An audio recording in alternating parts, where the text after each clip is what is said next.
Jaalalleewwan yeroo kophaa jiranii, kophaa ofii yeroo jiranii maal godhuu jettanii yaaddanii beektu? Yoo kan yaaddanii hin beekne taate yookaan ammoo yoo kan yaaddanii beektan taate har'a wantoota jibbisiisoo jaalalleewwan kophaa isaanii godhan icitiitti wantoota jibbisiisoo jaalalleewwan icitiitti dhoksaatti kophaa isaanii qofaan godhani wajjin laallaa wantoonni jaalalleewwan yeroo wal bir jiran yeroo man keessa jiran kophaatti waliin godhan jaalallee ta'uu danda'a, niitiif dhirsa ta'uu danda'a. Kophaa isaanii qofatti raawwatan maal faa kan jedhu wajjin laalla nagaan dagannee hordoftoota jaalal dhugaa nagumaa fayyumaa bakka jirtanitti nagaa fi fayyaan isinii haa baay'atuun jedha. Maarree hanga dhumaatti akkana wajjin turtan akkuma baratame kabajaan isin gaafadha. Wal jaalachuu jechuun yeroo baay'ee waan gaarii qofa irratti hiikamaa jechuudha. Wal jaalachuun yeroo tokko bakka hin barbaachifnellee uf kaa'uu ta'uu danda'a jechuudha. Kan jechuun maal jechuudha? Yeroo nama tokko jaalattu atini waa hunda namsuma wajjin ta'uuf waan inni ta'e hunda yeroo inni rakkate, yeroo inni gammade, yeroo inni gadde wajjin dhaabachuudhaaf seera seentaa jechuudha. Dhaabbachuudhaaf waadaa seentaa jechuudha. Garuu kanaaf jaalalli ka uumamullee jechuudha. Akkuma amma namni fiilmii irraa ilaalu yeroo hunda jaalalli wanta gaarii qofa irratti yookaan ammoo waanuma babbareedaa alaa argan kan qofa irratti xiyyeeffata jedhanii yaaduun baay'ee tokko hin barbaachisu jechuudha. Jaalalli waa baay'ee of keessaa qaba. Kanaafuu namni tokko yoo wajjin jiraatee wal jaalatee wanti warri wajjin godhu kophaatti wajjin godhu yeroo rakkatan, yeroo dhiphatan, yeroo gammadan hunda wajjin deemanii jechuudha. Kanaafuu seera jaalalaa keessatti yeroo wajjin jiraatanii jaalalleewwan wantoonni baay'ee tirikii ta'an jechuudha. Ka nama duratti godhuu hin dandeenye ka jarri icitiitti raawwatu maal faa jaalalli baay'ee bareeda. Wanti ati wajjin gootu ka kophaatti wajjin gootu akkasii suni jaalala keessatti baay'ee tokko barbaachisaa jechuudha. Akka jaalalli keessan ida'uu fi wanti kun isin gargaaraa jechuudha. Waanuma nu beeknu haa ta'u ammoo yeroo baay'ee hin dubbatamu jechuudha. Tokkoffaa jaalalleewwan yeroo wal bir jiran wanni warri icitii walii godhu fakkeenya fi waan fuula isaanii irra taa'u yoo waan akka coomphaa ija keessaa ba'uu yookaan ammoo yookaan furriillee funyaan keessa jiraatu taate yookaan ammoo wanni wayii tokko fuularra yookaan jiraatu taate walii kaasuu jechuudha.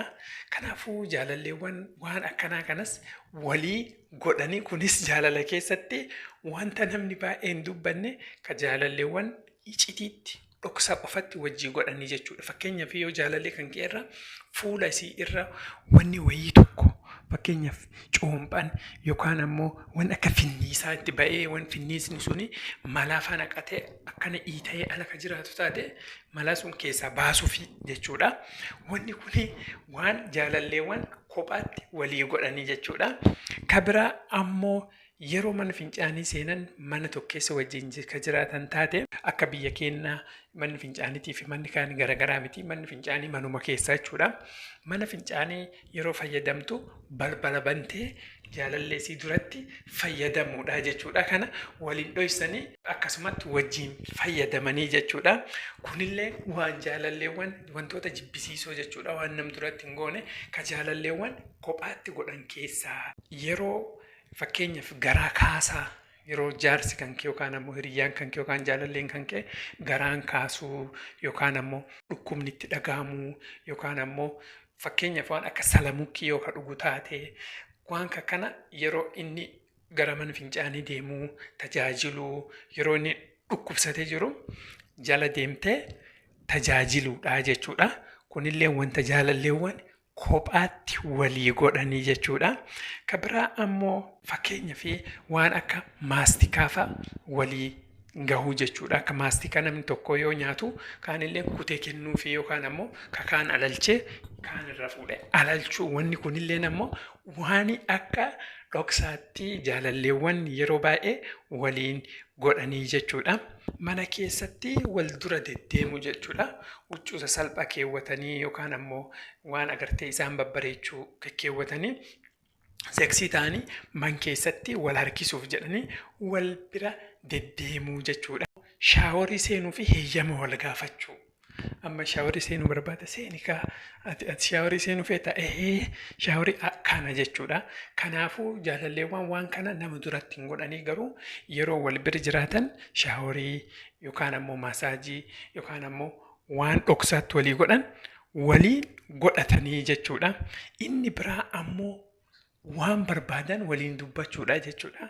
Nama duratti waan hin dubbanne waan fakkeenyaaf akka iciitii yookaan ammoo waan akka dhoksaa firii ta'anii bilisaanii ta'anii waliin haasa'anii jechuudha. Nama hamachuullee yoo ta'u taate waan bada namni tokko dalagallee yoo ta'u taate waan nam duratti hin dubbanne waliin ifaaf bilisatti jaalalleewwan sun yoo wal jaalatan waliin haasa'u. Waan qaama isaanii keessatti waa'ee dhukkubbii qaama isaanii, waa'ee garaa isaanii, waa'ee sammuu isaanii, waa'ee bowwoo mataa waan garaagaraa firii ta'anii waliin haasa'u jechuudha. Jaalalleewwan wal jaalatan yeroo baay'ee waan kan hunda waliin godhanii jechuudha. Kuni jaalala ammayyaawaa amma addunyaa irratti dalaguun kan walitti hidhatu jechuudha. Akka jaalala aadaatti yoo ta'u taate yookaan ammoo dhiirsi tuffachuu danda'a yookaan niitiin tuffachuu dandeetti waan garaagaraa jira. Garuu kunini jaalala ammayyaawaa addunyaan amma itti jirtu irratti xiyyeeffateetidha. Kuni jechuudha qophiin har'aa kun marree hordoftoota koo qophiin har'aa kun osoo isin jibbisiisellee wantoota jaalalleewwan icitiitti waliin godhanii baasee jira jechuudha. Yoo viidiyoon kun isinitti tolee mallattoo like jettisuun tuquun dagatina. Ammoo namoota chaanalii keenya kanaaf haaraa taatan subscribe gochuun dagatina. Ispoonsar keenya Aadaa Jaawuu baay'ee galatoomfanna. Hanga viidiyoo biraatiin wal agarrutti nagaan.